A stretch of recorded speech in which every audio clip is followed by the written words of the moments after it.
So everyone, can you hear us well?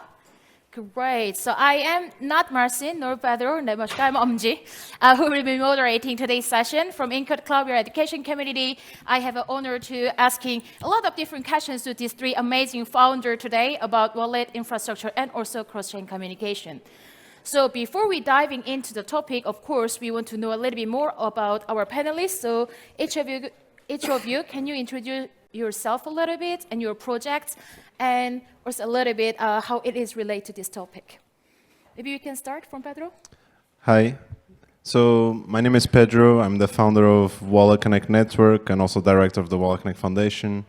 I think Wallet Connect is quite wide known for connecting wallets in the Ethereum space, but I think what is less known is about the number of EIPs and ERCs that has put forward to bring more standardization to the wallets, and I think that's our contribution to this space. Hi everyone, thank you for making it in the afternoon. I hope we'll be able to energize you still a little bit more, that you don't fall asleep. Marcin here, co-founder of Redstone, the fastest growing oracle right now in the market, specializing in yield-bearing collateral, deploying cross-chain to hundreds, if not thousands of chain eventually, and also making people laugh. Hey everyone, Nebojsa here, one of the co-founders of Tenderly. So Tenderly is a platform that helps developers reach production use cases from the beginning of their development. We provide tools and services such as debugging, simulation environments, forking environments, as well as production node RPCs to the users to use either like when they're developing, when they're testing, or when they're in production. Fantastic. So as you can see that we have very diverse view in this topic from also wallet and Oracle and developer tooling. So when it comes to a cross-chain app or a building app in decentralized manner, what is the biggest developer face? What is the biggest challenge developer face nowadays that you feel like we should have fixed it already, but it's still around? Well, the fact that you as a user have to pick a particular chain to interact is quite contradictory because it kind of poses a very technical question on a non-technical user. And developers really today don't have much tools or infrastructure that can abstract this. And it's something that it's quite surprising that hasn't been solved. One of the reasons it hasn't been solved is because it wasn't part of the Ethereum roadmap. So we basically decentralized Ethereum by having 1,000 L2s, but we never actually asked the question of how are these L2s are going to talk together. So the applications have to make a choice of essentially interacting with one chain at a time. And that's something that I think Wallet Connect will play a big role, not just because of the standards that we build, but also because of the infrastructure that we provide.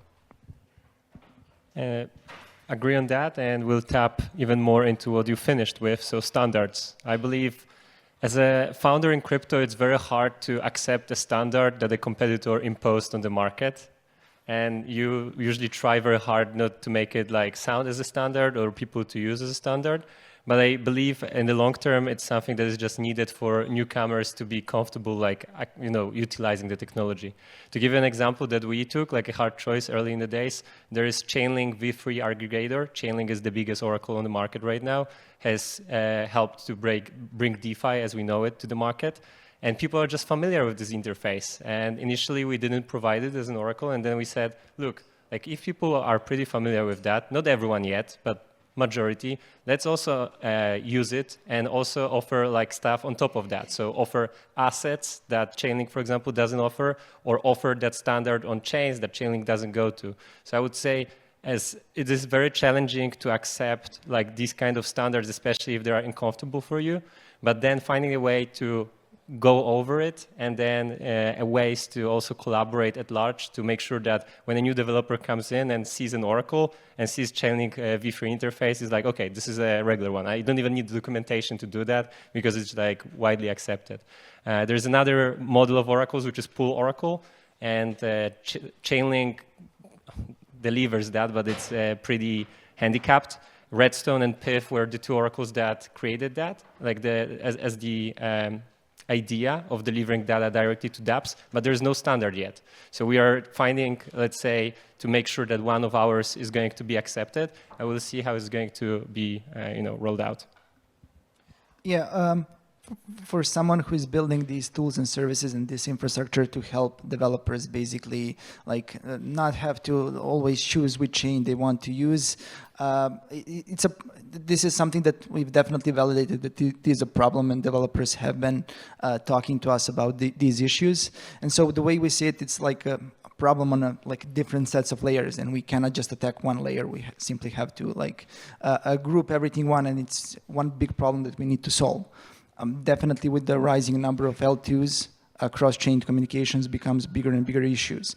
I mean, from just from a standpoint of a user needs to have funds on any of these chains if they want to do basically anything, and it's getting problematic because I need to keep track of where my funds are on which chain, and it's getting harder and harder. One problem that we've seen for us specifically is that these chains behave not always the same way. Some of them say that they are EVM compatible, yet when you compile Solidity code, it behaves completely different than on, let's say, for example, Ethereum mainnet. This is especially problematic because then for that, the problem of developing becomes even harder, because when you're developing, you need to specify the chain that you want to develop on, and then maybe do some different Solidity developing just for that specific chain. There's also a problem of the base layer, and we also need to remember that these smart contracts are running on the Ethereum network, which is in essence is a bunch of nodes in the centralized network that come to the consensus at some point. These nodes are also these are the open source, usually the open source clients that in some cases have some security vulnerabilities. If you haven't checked out the Go Ethereum Discord for the past 3 hours, they've disclosed a security vulnerability.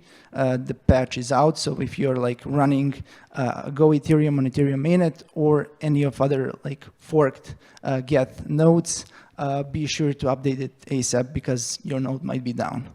Yeah. So there's a lot of things to unfold. Why 3 keywords come to my mind is standardization, fragmentation, and coordination. So that we're all thinking about that in different perspective, like security, providing data, or in general providing great experience to users and developer. There's a saying now, a lot of things going on in community talking about fragmentation and standardization, especially base sequencing, native rollup, recently talking about how can you collaborate, or if fragmentation was having more innovation happening by everyone focusing on their own thing.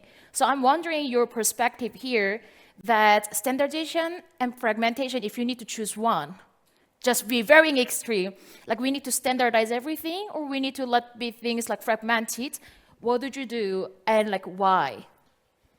But it's a cycle, so it's not necessarily that you have one or the other.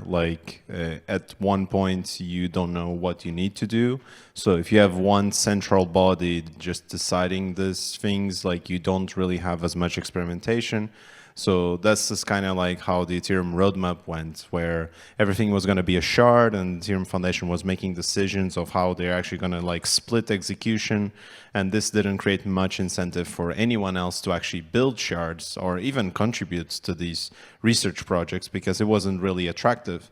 So the fragmentation into several rollups, and these rollups are not even compatible with each other, allowed everyone to have a little bit more autonomy and kind of create their own silos. These silos then became incredibly productive and profitable to some extent to some of these companies, and it allowed for immense innovation.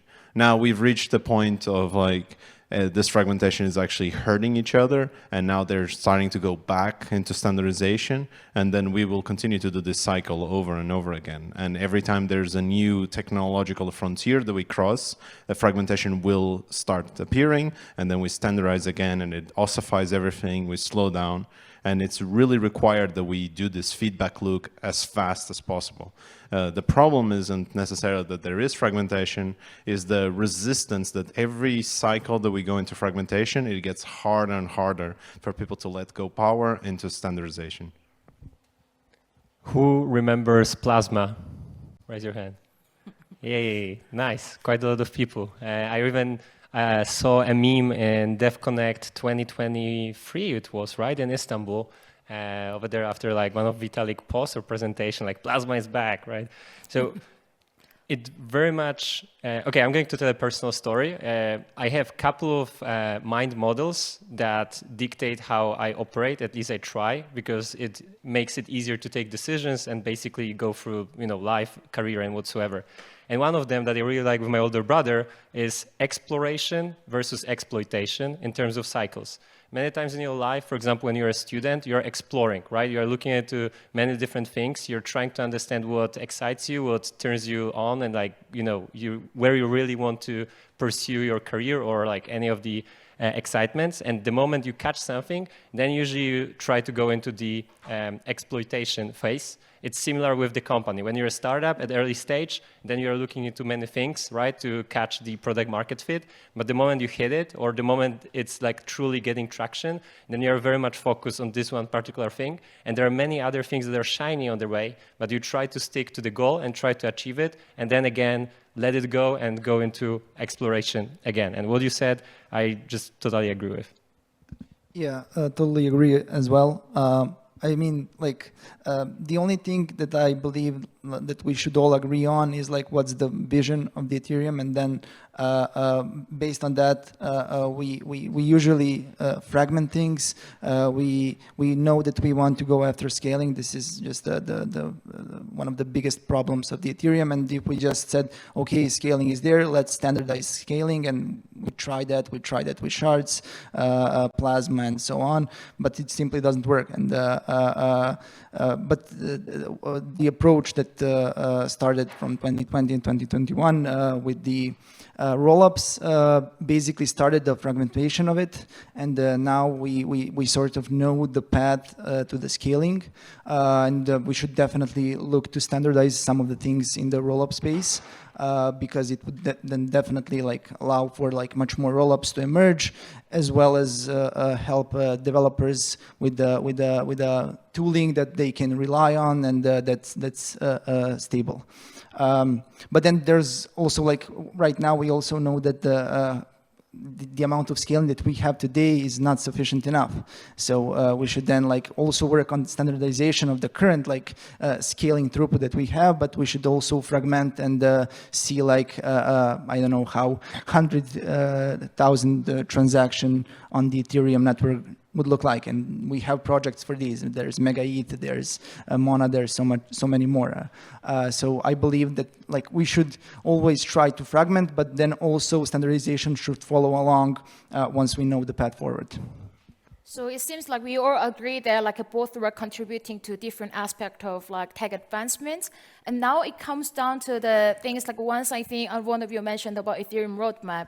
So how does project like Wallet Connect or Redstone or Tenderly are aligning with the Ethereum core roadmap? Do you feel like you're having enough collaboration or coordination or support, or do you think it's lacking and there's some movements going towards that? Like I said at the beginning, like Wallet Connect has been a large contributor to many EIPs and ERCs. But that doesn't necessarily mean that was a good thing for Wallet Connect as an organization. It had its pros and cons. One of its pros is obviously whenever you build on a standard, you're instantly compatible with everyone. One of its cons is that developing a standard takes like 6 months to 2 years. And that's very slow for any product development. And I think one of the things that if I were to change now is to only build standards after the fact, because Wallet Connect would have advanced a lot faster. And for example, one of those reasons is, for example, this whole account abstraction. We've always taken a more standards first approach, but then at the end of the day, like there's companies out there not building around standards and capturing the market. So we have to also a little bit embrace a little bit this fragmentation. And it was, I think, to some extent disappointing to see how the Ethereum roadmap did not see the huge like movement around the account abstraction and just embraced it. I mean, yes, there is the 7702 standard that's going to go into the hard fork, but if you're a little bit into the topic, you will see that like 70702 is like you asked for a beer and you got non-alcoholic beer. It's like, yes, you get a taste of it, but it's not what you ordered. And I feel like to some extent there's a little bit of a disconnect between the Ethereum roadmap and what users are asking. And I think that more and more companies are starting to realize that we have to be a little bit more independent. We have to build without the roadmap. We have to basically design the roadmap.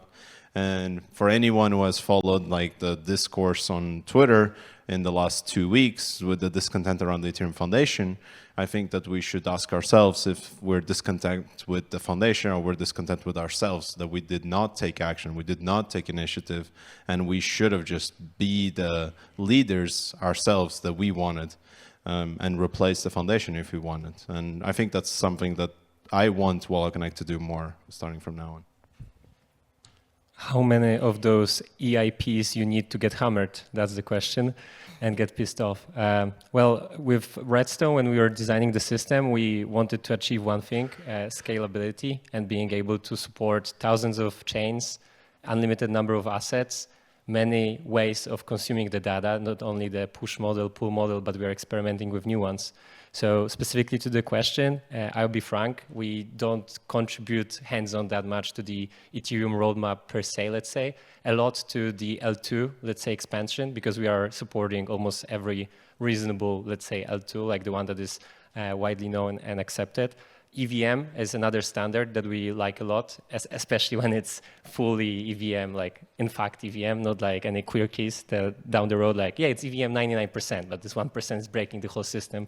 Then it's a bit problematic, let's say. Yeah, so, but being frank, we haven't contributed that much to the roadmap itself that much. And I'm also very curious to see how Solana, Sui, and all the others are going to be performing in the next, let's call it 3-5 years, right? Because right now it's still fairly young, those are fairly young organizations, right?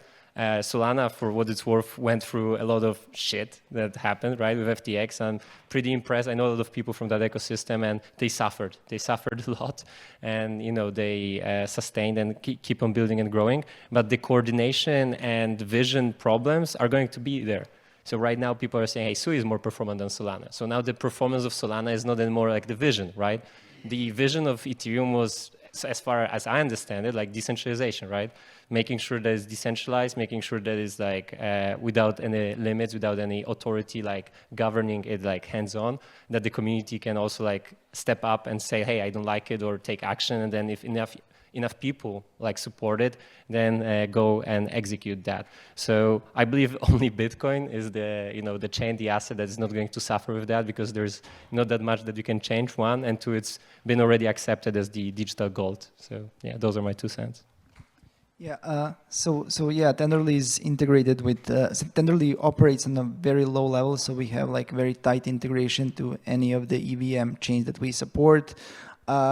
Yeah, funny thing, 2 years ago, I was on a panel here about the EOF, and at the time we were pushing for it really hard, simply because there's a bunch of improvements that not just like the developers would get, but also like the tooling, the infrastructure, etc. And this is something that got pushed back again. It's not going to be included in this hard fork, but the next one. But nevertheless, we got the rough timeline for it. And that's the EOF. We've been also working with the Solidity team. We've sort of defined something that we call EVM debug format. That's hopefully going to help, not hopefully, but for sure going to help any company build a solid debugger, much more stable than the one we can build out today. Simply because both from a perspective of the level of optimization that Solidity needs to do, and the fact that we don't have the EOF quite ready, the debuggers kind of suffer there. Yeah, how we also want to help community and developers. We want any of these new upcoming apes, hard forks to be available, so that both developers, their platforms, protocols, dApps can test it out prior to it going to the production, because some of these hard fork, and it hasn't happened lately, but some of the hard forks tend to break your dApp. It happened in 2019 when we changed the cost of some of the opcodes. So it gives developers a peace of mind that once the hard fork happens, you know that your protocol will continue working as expected. Ooh. Just perhaps around 2 years ago, still like everyone was talking about which L1 going to be winning, like Ethereum killer, like all those kind of topic. But now it's much more common to use the word like a cross-chain or multi-chain. So when it comes to that, you already mentioned like Sui or Solana, so other like L1 protocols. So what's your experience? Either like working with them or like observing like that could be something interesting also we can tackle. So I want to a little bit understand your perspective because all of you are also in a way extended version of the developer as a founder because you yourself are also building your product on top of some protocol. You had to choose why you want to build on that infrastructure and that ecosystem. And now looking into others, is there something you found particularly interesting? The challenge, I think, is we're constantly in this race of the overall value of crypto is growing, and everyone is trying to position themselves as the first mover to capture that value. And then eventually there will be a plateau where crypto can't grow any further, and then all L1s will be commoditized and they will be treated as they are, which is like a price for data consumption. Like, it's nothing sexy, but because there's so much potential, everyone is trying to figure out like what is the best layer one. But realistically, if you were to build an application today, a Web2 application, you would use many different forms of computational data storage and transports, and you would never say that you were going to build your whole application in a single like mechanism. Like, if you have something that is very high frequency, you would 100% pick something like Solana. But if you need something that is very high security, then you would pick something like EVM. And then if you would pick like something really that tries to imitate money, then that's where Bitcoin like becomes really powerful. But you never try to force yourself to build a chat application on Bitcoin, just like you wouldn't build like, I don't know, money on Solana. Like, there's a purpose for all of these L1s. There's not going to be one single L1. Eventually, what we'll learn is that we need to use all of them at the same time for different purposes. And instead of even being cross-chain, we have to, in parallel, use an application that connects to all of them for specific features. And until we actually try to move away from this, like, who's going to win them all mentality, we're never going to learn that. And I don't think it's possible because, like, crypto hasn't reached a plateau. Like, and hopefully it's not going to reach it in 2025, so that every one of us has still potential for upside, right? Well, working with other L1s has been so far good, being honest. I mean, in a sense, like when you're an infrastructure provider and they need you, naturally they tell you like how to find all the resources in terms of like developer staff or support from DevRels and so on. So I cannot say a bad word probably in that aspect. What I like, again, about standardization is that right now we have EVM, which is like widely accepted standard, but more and more there are some other like VMs that people are pretty familiar with, right? Like with SVM, Solana Virtual Machine. There are also like chains that are utilizing that flow. Move is probably the third one that is getting quite a lot of traction. If it's going to stay or not, we are going to see, right? But getting like, who builds in Haskell on top of Cardano, or like how many Cardano-based chains they are? I don't know. Maybe I'm uninformed, but to my knowledge, there are not that many. So it just shows like there's a bit of a different approach in terms of the environment on which you are building in that sense.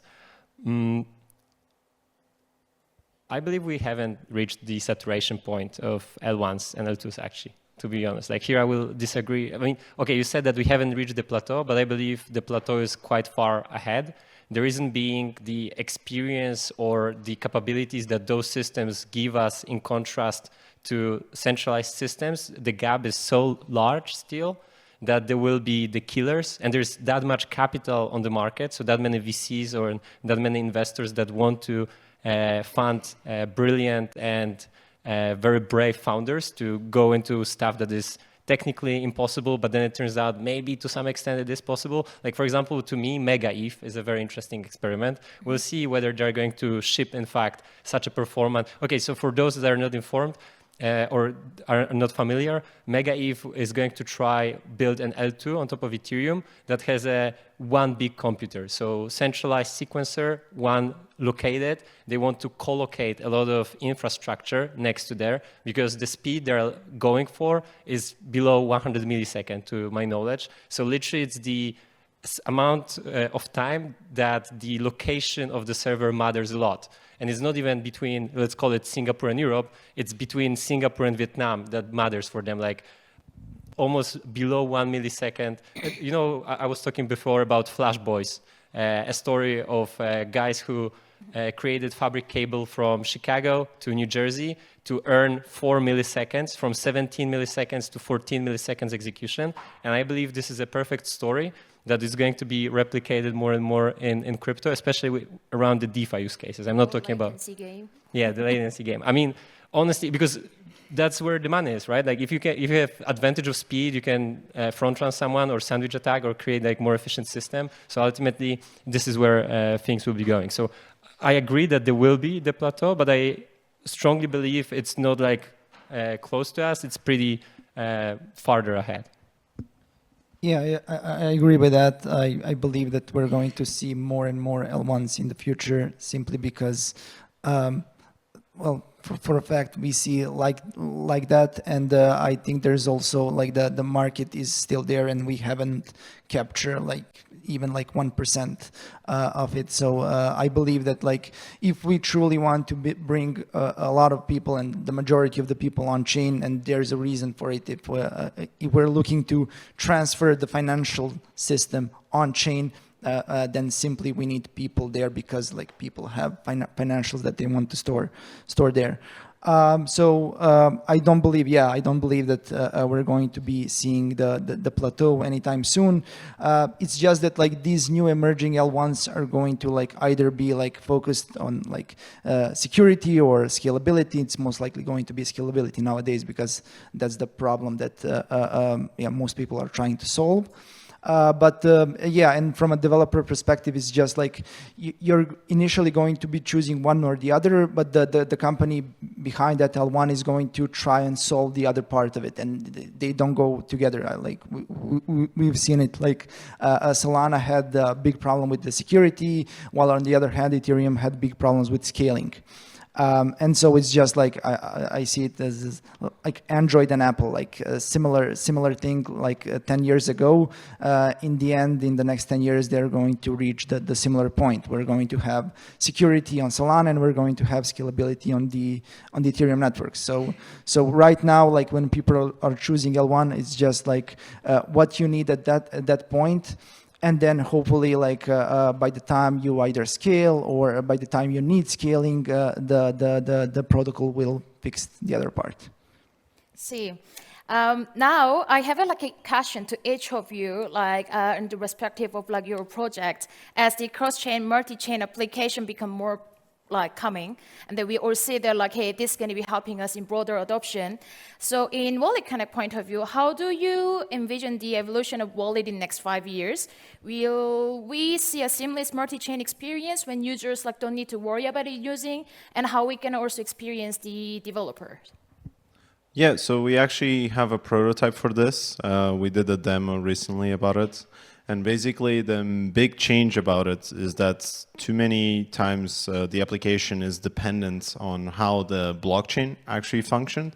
So, for example, if you want something as simple as an NFT collection, you need to actually query where the NFTs are hosted. And this concept that tokens or NFTs even live on a chain is affecting the user experience because you want your NFT and your tokens to live everywhere, not in one chain. So we're actually building a different API where instead of the application querying the balances for tokens from the blockchain directly. It quoted from the wallet. So the Wallet Connect network will be providing the source of truth and saying this user has these tokens and these NFTs, and the application doesn't actually need to know where these chains are hosting these tokens. So at any point in time when the app wants, I want you to sell this NFT, or I want you to transfer or deposit these tokens, it tells the Wallet Connect network, and then the Wallet Connect network communicates to the wallet, and now it's the wallet's job to meet the requirements that was posed by the app. So if the app wanted your NFT to go to Polygon, but the NFT was on Arbitrum, now it's your job as a wallet to route that accordingly to the app requirements. So the application in a way was completely abstracted from the complexity of assets living in different chains. It was the wallet's responsibility to track which chains the user has used, which tokens it had, and just give an aggregated balance. But then in the moment of actually transacting these assets, then the wallet now has an extra responsibility of bridging any tokens or balances across different chains. And this is currently a prototype, and we hope that we actually solidify this like very fast so that we can start delivering, because then this will completely change how we actually use wallets, and hopefully we will never have to switch network or even select a network when connecting your wallet. So very exciting future ahead of us. Perhaps now you're guessing my question. So as an oracle, so what kind of innovation Redstone is working on to deliver efficient and reliable data across different blockchain? Yeah, there's quite a lot of innovation happening. I don't want to spoil everything, right? Because this is the Come on, give us a little bit more. Well, a little bit. We announced today the launch of Redstone actively validated service on Eigenlayer, the mainnet.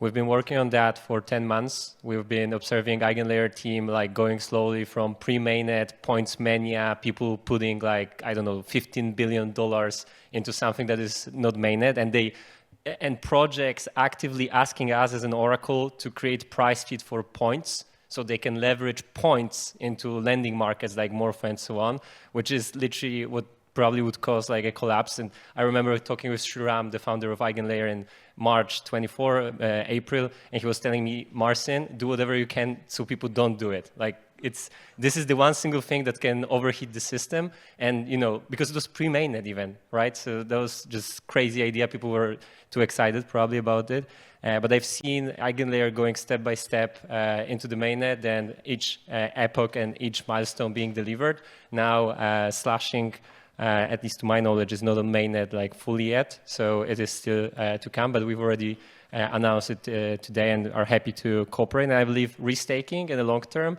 is going to be a primitive that will stay with us and is going to be very important, especially for infrastructure providers like Oracle's, Bridges, L2s that don't have, let's say, decentralization built in from day one, right? Like L1, you would expect at least that there is a sort of like decentralization, right? Because this is like the standard in the industry, at least in my view, but from these kind of operators, not necessarily.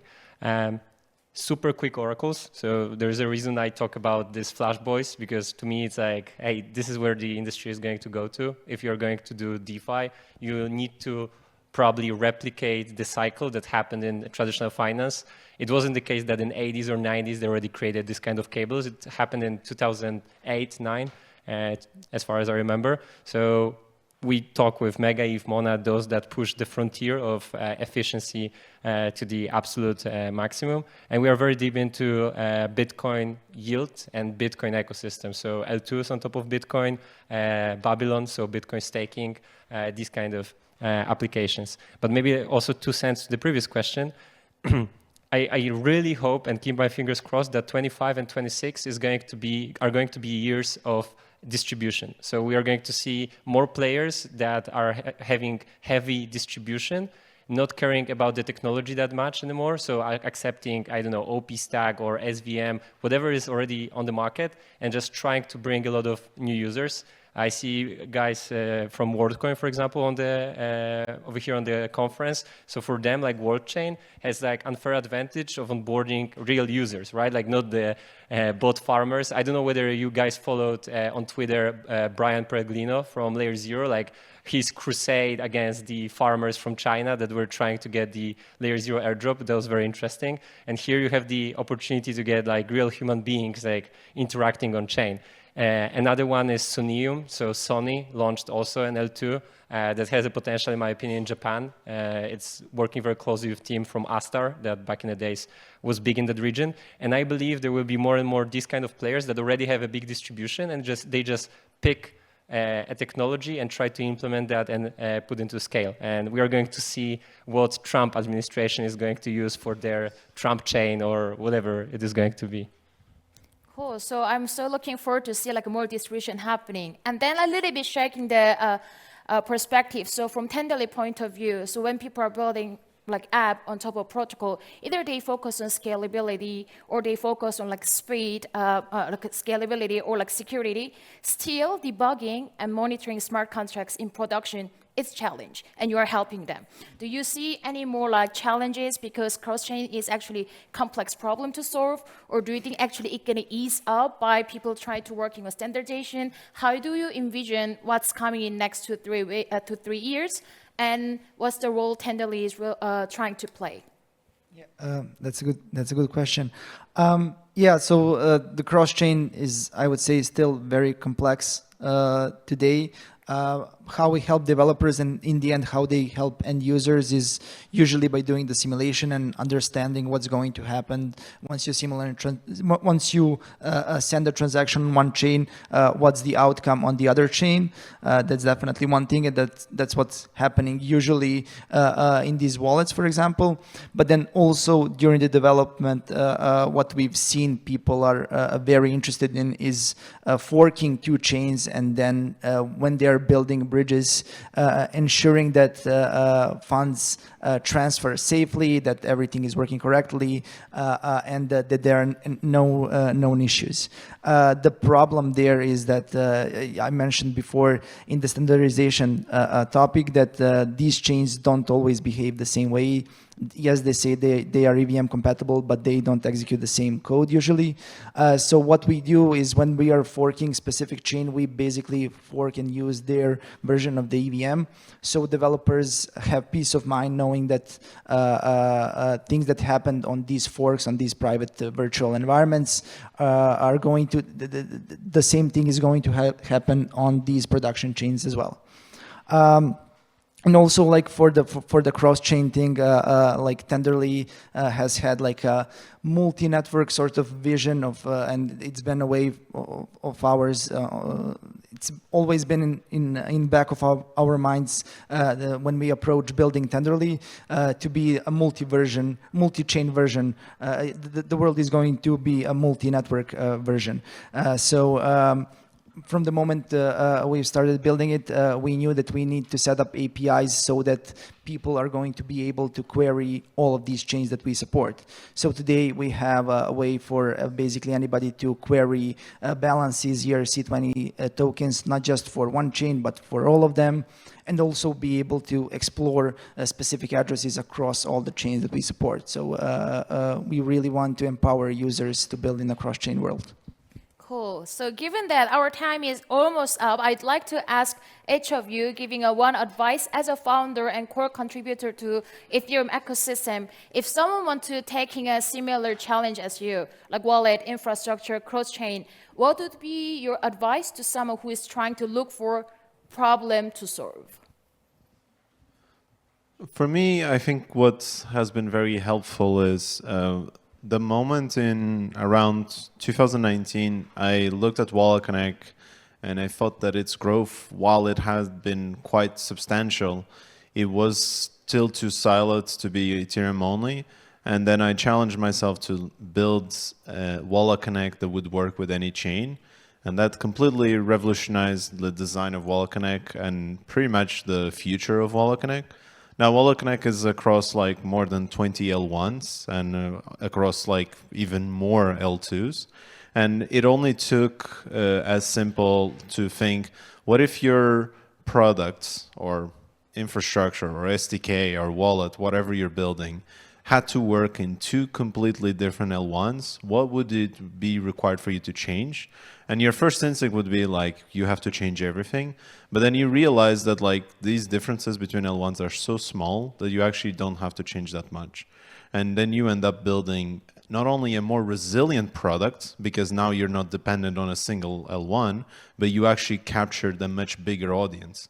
And I guess if I didn't do that back in 2019, Wallet Connect pretty much would be hostage of like whatever Ethereum wants to do. And now Wallet Connect is growing beyond Ethereum thanks to just making a simple mental exercise of what it takes to build your product for two different L1s in a singular experience. And that would be my advice for you guys. Well, founders are very different from each other, and they create also projects for different reasons, right? Like some are just passionate about the topics, others want to get rich. Many times it's a combination of many of those.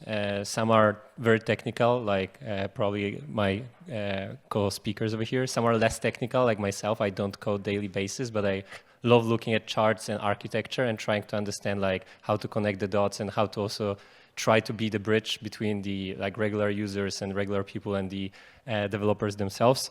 If I were to give like any advice, is think how to bring more users and work with institutions and people who already have distribution that are willing to interact with blockchain themselves. Like don't focus only on DeFi again, don't focus on the same users that are going for the same points. Think how to grow the pie, because with that mindset, one, our whole industry is going to be growing, right? Not like fighting with each other, but rather expanding the map as the whole. And two, I believe there are going to be a lot of opportunities with now a bit more friendly environment, especially in the US, right? Like executive orders that we've seen recently. Meme coin that was, by the way, one of the quickest wealth generation event in mankind. I mean, from 0 to $10 billion over 2 days is crazy.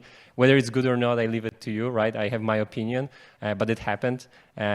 Personally, I'm very pissed about Melania. I mean, like one was enough. When I saw the other one, I was like, okay, this simulation is, you know, is it the real life, right? Or is it a fantasy? But the bottom line, what I want to convey is try to think like how to bring more institutions, more users, more of your friends into the ecosystem, and how to tap into those abstraction points that we've chatted about over here. If your goal is to get rich really fast and you have a technical skill set, try bug bounties or auditing. There are like a bunch of bug bounties platforms where like you can get like up to $1 million for like a critical vulnerability, and especially with the rising amount of these new L1, L2 networks that sort of usually fork some of the known VM stacks, but then add some flavor to it. There's usually a bug crawling around somewhere there.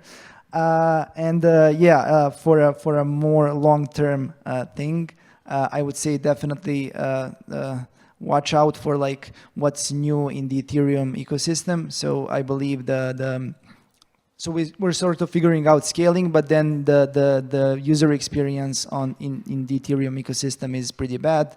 That's why we have 7702.